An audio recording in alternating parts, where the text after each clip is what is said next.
Hello friends, स्वागत है आप सबका हमारे यूट्यूब चैनल द वैदिक गुरुज में। आज वैदिक गुरुज क्लास 10th के लिए 10वीं कक्षा के हिंदी मीडियम बच्चों के लिए प्रश्नावली 15.1 चैप्टर 15 यानी कि प्रायिकता, प्रोबेबिलिटी जिसको कहते हैं, उसके कुछ लास्ट के क्वेश्चन हमारे बचे हुए हैं, क्वेश्चन नंबर 22 टू 25। आज हम आपको वो क्वेश्चन समझाएंगे। आपने इन सभी क्वेश्चन को ध्यान से समझना है और उनकी खूब प्रैक्टिस करनी है। तो आइए देखते हैं। हम 22वें प्रश्न से शुरू कर रहे हैं प्रश्नावली 15.1 के। 22वें प्रश्न में लिखा है कि उदाहरण 13 को देखिए। हमने उदाहरण 13 देखना है और इस सारणी दे रखी है, हमें इसको पूरा करना है। सारणी में क्या है? उदाहरण 13 में लिखा गया था कि दो पासों को अगर एक साथ फेंका जाए, दो पासे समझते हैं आप, जो लूडो वाली गिट्टी होती है हमारी, उसके दो पासे हैं, उनको अगर एक साथ फेंका जाए तो हमें सैंपल स्पेस क्या प्राप्त होंगे, यानी क्या क्या हमारी जो पॉसिबिलिटीज हैं वो हो सकती हैं। वो क्या क्या होती है देखिए। पहले वाले पे एक आए, दूसरे वाले पे भी एक आ सकता है। पहले पासे पे एक, दूसरे पे दो, पहले पे एक, दूसरे पे तीन, पहले पे एक, दूसरे पे चार, पहले पे एक, दूसरे पे पांच, पहले पे एक और दूसरे पे 6 तक संख्याएं आ सकती हैं, क्योंकि जो हमारा पासा होता है लूडो वाली गिट्टी, उस पे 1 से 6 तक अंक होते हैं। फिर ये पॉसिबिलिटी हो सकती है। दूसरी ऑप्शन ये है कि पहले पासे पे दो, दूसरे पे एक, पहले पे दो, फिर दूसरे पे भी दो, पहले पे दो, दूसरे पे तीन, पहले पे दो, दूसरे पे चार, पहले पे दो, दूसरे पे पांच, पहले पे दो, दूसरे पे 6। यानी हमने पहले एक पासे का जो अंक है वो पूरा फिक्स कर दिया। भाई सिर्फ एक एक लिखना है पहले पासे का, और फिर दूसरे पासे के 1 से 6 तक सारे। फिर हमने पहले पासे का अंक 2 निश्चित कर दिया, फिक्स कर दिया, और दूसरे के 1 से 6 तक सारे। इसी तरह से 3 अगर मान ले पहले पासे पे फिक्स कर देते हैं और दूसरे के 1 से 6 तक, फिर से लिखेंगे 3 1, तो बनेगा 3 2, 3 3, 3 4, 3 5 और 3 6। इसी प्रकार अगर आप पहले पासे पे 4 फिक्स कर दें और बाकी दूसरे पासे के नंबर 1 से 6 तक सारे लिखने हैं, फिर से 4 1, 4 2, 4 3, 4 4, 4 5 और 4 6। इसी प्रकार पहले पासे पे 5 अगर रख दें और दूसरे के 1 से 6 तक सारे अंक लिखे तो बनेगा 5 1, 5 2, 5 3, 5 4, 5 5 और 5 6। इसी प्रकार पहले पासे पे 6 लिख दें और दूसरे पासे के फिर 1 से 6 तक 6 1, 6 2, 6 3, 6 4, 6 5 और 6 6। तो कुल कितनी संख्याएं आगे देखिए। हर एक लाइन में 1 2 3 4 5 6 हैं और 1 2 3 4 5 6 लाइनें हैं, तो कुल ये 36 हो गए हमारे पास। हमें ये कहा गया है कि दोनों पासों पे संख्याएं जो आएंगी उन दोनों का योग अगर 2 है तो उसकी प्रायिकता 1/36 है। तो देखिए एक एक करके लिखते हैं। प्रायिकता योग 2 आने के लिए, तो 2 पे योग वाले कितने हैं अंक, देखिए अलग पेन से लिखते हैं। ये पॉसिबिलिटी है सिर्फ एक ये कि अगर दोनों पासों पे 1 1 आए तभी 1 जमा 1 2 हो सकता है। तो कितनी ऑप्शन हुई? सिर्फ 1। तो प्रायिकता बनी 1 और कुल संख्याएं कितनी थी? 36। तो 1/36 देखिए हमारे पास यहाँ उसने टेबल में लिखा हुआ है सारणी में। अब हमें ज्ञात करने 3 वाले। तो 3 वाले कौन कौन से बनेंगे देखिए। 3 वाले देखिए ये बनेंगे आपके पास दूसरी लाइन इस तरह से 2 1 और 1 2। 1 जमा 2 भी 3 होता है, 2 जमा 1 भी 3 होता है। तो कितनी पॉसिबिलिटी हुई? एक ये और एक ये, यानी कि 2। तो प्रायिकता की योग जो है वो 3 आए तो वो बनेगी 2 संख्याएं हैं, तो 2/36। तो ये सारणी में हम पूरा कर देंगे 2/36।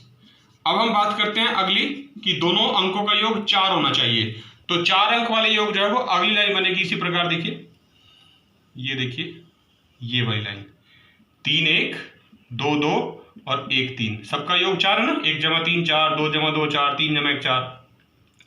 तो कितनी संख्याएं हैं? 1 2 3। तो प्रायिकता बनी 3/36, यहां लिख देंगे 3/36। इसी प्रकार प्रायिकता हमें निकालनी है अगर दोनों पासों पे जो संख्याएं आई उनका योग 5 हो, तो वो अगली लाइन आ जाएगी। देखिए यहां से ये इस तरह से अगर आपने लिखा ठीक है तो बड़े आसानी से सभी के उत्तर मिल जाएंगे आपको। देखिए कितनी संख्या बनी 1 2 3 4। तो प्रायिकता बनी 4/36। तो यहां पर लिख देंगे हम 4/36। फिर हम बात करेंगे कि प्रायिकता जो है वो योग जिनका 6 आता है दोनों पासों पे, तो वो इससे अगली लाइन ये वाली बनेगी। देखिए इस प्रकार 5 जमा 1 6, 4 जमा 2 6, 3 जमा 3 6, 2 जमा 4 6, 1 जमा 5 6। तो 1 2 3 4 5 संख्याएं हैं, तो प्रायिकता बन गई 5/36। तो ये देखिए ये 5/36। इसी प्रकार 7 अगर योग आ रहा है तो अगली लाइन ये उठा लेंगे, ये वाली इस प्रकार से। तो ये कितनी संख्या है इसके अंदर? 1 2 3 4 5 6। तो प्रायिकता आ गई जिनका योग 7 आता है उनकी प्रायिकता है 6/36। तो यहां सारणी में लिख देंगे 6/36। 8 वाला पहले से लिखा हुआ है 5/36, चेक कर लेते हैं। अगली लाइन 8 की आएगी, ये वाली, ये 1 2 3 4 5। तो 5/36 आ गई थी। तो यहां लिख देते हैं प्रायिकता जिनका योग 8 आता है वो 5/36। अब हम बात करेंगे जिनका योग 9 आ रहा है। 9 किन किन का आ रहा है वो अगली लाइन होगी, ये 1 2 3 4 संख्याएं। तो प्रायिकता 4/36, क्योंकि कुल संख्याएं 36 है तो बटा में 36 हर एक के रहेगा ही रहेगा। फिर हम बात करेंगे जिनका योग 10 आता है। 10 वाली कितनी संख्या है? 3, 1 2 3। तो प्रायिकता हो गई 3/36, घटती जा रही है ना आप देखो। तो इसी प्रकार 11 वाली कितनी संख्याएं बची? 2। तो प्रायिकता जिनका योग 11 हो वो आएंगी 2/36, 2/36। और 12 वाली हमें दे रखी है 1/36, क्योंकि 12 एक ही संख्या में आता है जब दोनों पासों पे 6 आए। तो 6 जमा 6 12 होता है, तो एक ही पॉसिबिलिटी है वो 1/36। ठीक है, ये था इस प्रश्न का पहला भाग जिसमें हमने आपको पूरी सारणी पूर्ण करना सिखा दिया है। 22वें प्रश्न का एक दूसरा भाग है, उसमें लिखा है एक विद्यार्थी ये तर्क देता है कि यहाँ कुल 11 परिणाम हैं, जैसे 2 3 4 5 6 7 8 9 10 11 और 12 तक। प्रत्येक की प्रायिकता 1/11 होनी चाहिए वो कहता है। तो क्या आप इस तर्क से सहमत हैं? तो देखिए प्रायिकता 1/11, 11 परिणाम है हमारे पास, 1 2 3 4 5 6 7 8 9 10 11 में गिनती करूं तो 11 हमारे पास घटनाएं हैं। तो वो कह रहा है कि 1/11 क्यों नहीं है प्रायिकता सबकी? तो 1/11 प्रायिकता इसलिए नहीं है क्योंकि ये जो सभी घटनाएं हैं इनकी जो भी प्रायिकता आई है क्या वो बराबर है? देखिए ये 1/36 है, ये 2/36 है, ये 3/36 है, ये 4/36 है, ये 5/36 है, अलग अलग है ना। तो इसका मतलब ये जो परिणाम है ये संप्रायिक नहीं है। क्या नहीं है? यह सभी परिणाम, आपने जो उत्तर लिखना है वो इस प्रकार लिखना, यह सभी परिणाम संप्रायिक नहीं है। संप्रायिक मतलब संप्रायिक नहीं है। संप्रायिक का मतलब इनकी प्रायिकता जो है, जो प्रोबेबिलिटी है वो समान नहीं है। इनकी प्रायिकता समान नहीं है। अगर समान होती तो हो सकता था 1/11 हो, लेकिन समान नहीं है तो इसलिए इन सब की प्रायिकता 1/11 नहीं हो सकती। देखिए 23वां प्रश्न हल कर रहे हैं, प्रश्नावली 15.1 का। लिखा है एक खेल है, इसमें 1 रुपए के सिक्के को 3 बार उछाला जाता है। मतलब पहले बार उछाला, फिर हेड या टेल नोट कर लिया, फिर दूसरी बार उछाला, फिर हर बार का जो परिणाम है वो लिख लिया जाता है। तो हम क्या करते हैं, हम भी पहले परिणाम लिख लेते हैं। कुल संभावित परिणाम जो हो सकते हैं, 3 बार सिक्के को उछालना है। देखिए पहली बार उछाला हेड आ सकता है, दूसरी बार भी हेड आ सकता है, तीसरी बार भी हेड आ सकता है। पहली बार हेड, दूसरी बार हेड, तीसरी बार टेल, पहली बार हेड, दूसरी बार टेल, तीसरी बार हेड, पहली बार टेल, दूसरी बार हेड, तीसरी बार हेड, पहली बार हेड, दूसरी बार टेल, तीसरी बार भी टेल, पहली बार टेल, दूसरी बार हेड, तीसरी बार टेल, पहली बार टेल, दूसरी बार टेल, तीसरी बार हेड, पहली बार टेल, दूसरी बार टेल और तीसरी बार भी टेल। ये कुल परिणाम है। कितने हैं देखिए, गिन लेते हैं। 1 2 3 4 5 6 7 8। तो कुल परिणामों की संख्या कितनी है? 8 है भाई, ठीक है। अब वो कहता है तीनों परिणाम समान होने पर अर्थात या तो चित आए या पट, मतलब या तो हेड आए तीनों बार या तीनों बार टेल आए, तो जो हनीफ है खेल रहा है वो खेल में जीत जाएगा। यानी तीनों बार या तो ये हेड आए या तीनों बार ये टेल आए तो हनीफ जीत जाएगा, अन्यथा वह खेल में हार जाएगा। नहीं तो इनके अलावा अगर कोई भी आता तो वो खेल में हार जाता है। हमें बताना है कि हनीफ के खेल में हार जाने की प्रायिकता परिकलित कीजिए। तो हनीफ खेल में हारेगा कब? जब तीनों हेड या तीनों टेल नहीं आएंगे। नहीं आएंगे मतलब ये दोनों छोड़ दीजिए आप।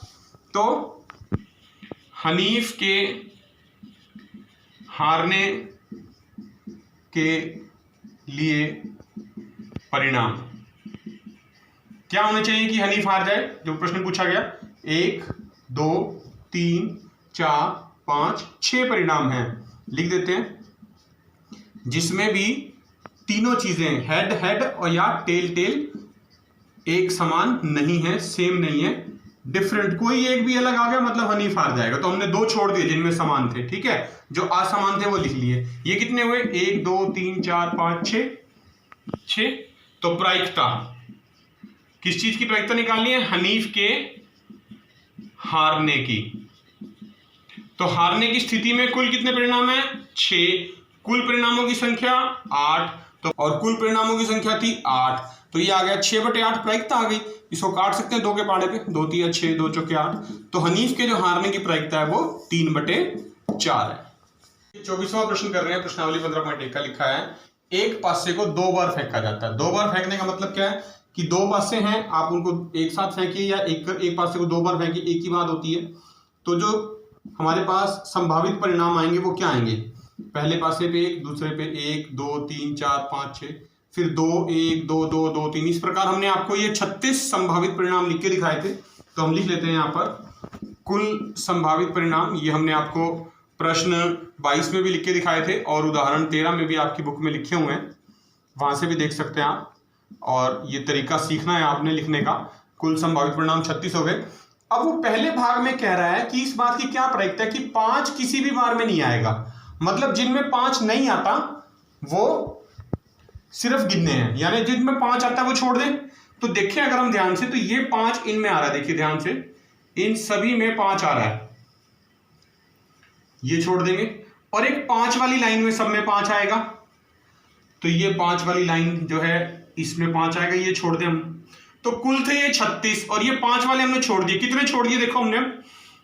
1 2 3 4 5 6, और यहां से भी 1 2 3 4। ये जो है 5 5 ये हमने एक बार गिन लिया है। ये एक ही बार गिनना है आपने, या तो इस तरफ या इस तरफ, क्योंकि ये बिल्कुल बीच में आ रहा है, हमने इसलिए निशान बनाया है। तो हमने यहां गिन लिया है 6, तो यहां नहीं गिनेंगे इसको।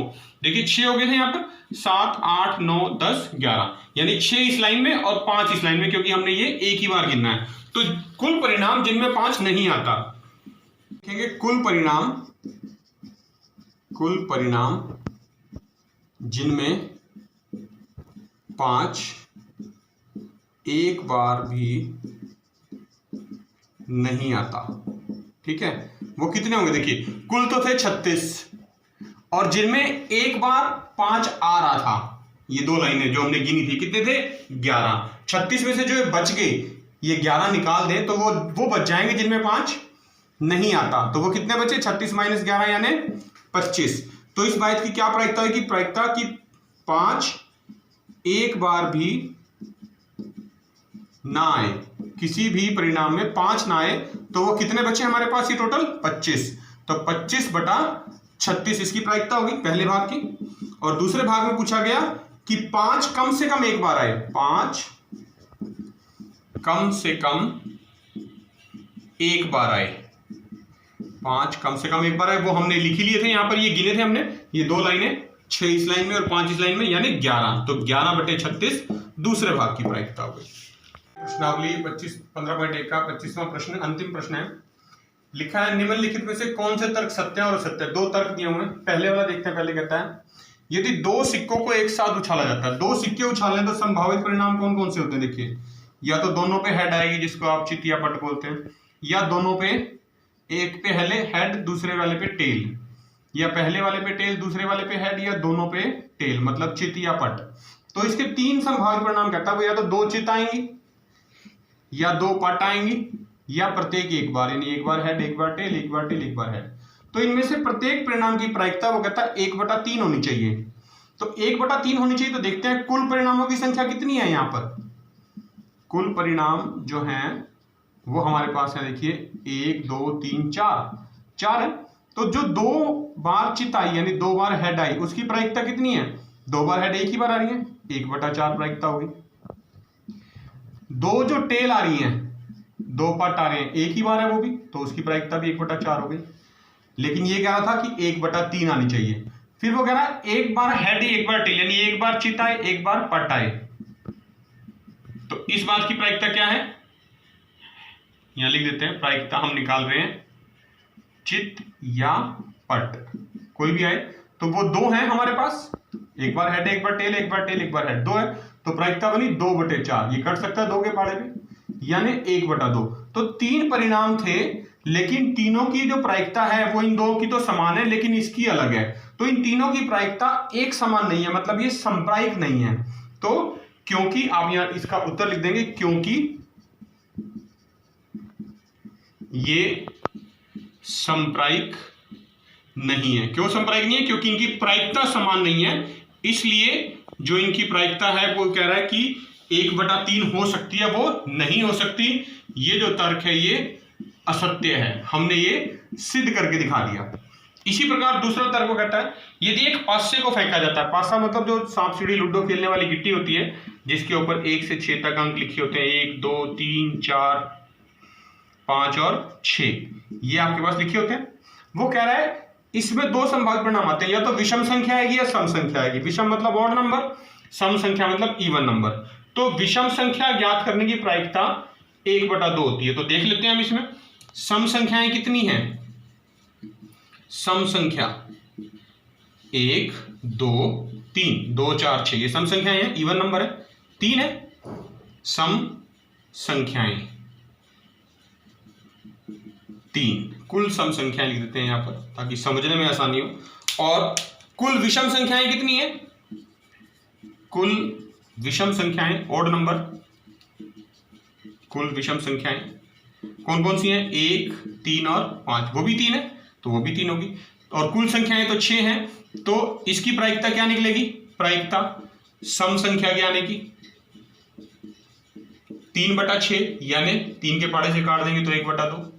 और इसकी प्रायिकता क्या आएगी कि विषम संख्या है, विषम संख्या के आने की प्रायिकता, विषम संख्याएं भी 3 थी तो फिर से वही 3/6 यानी 1/2। और ये भी कह रहा है कि प्रायिकता 1/2 आएगी विषम संख्या की, तो वो सिद्ध किया हमने, 1/2 ही आ रही है, बिल्कुल ठीक है। मतलब ये जो कथन है दूसरा ये सत्य है।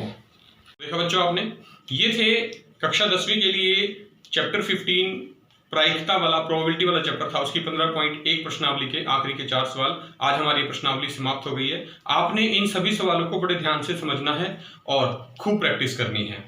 इस वीडियो को कक्षा 10वीं के ज्यादातर बच्चों के साथ शेयर जरूर करें ताकि सभी बच्चे इसका लाभ उठा सकें।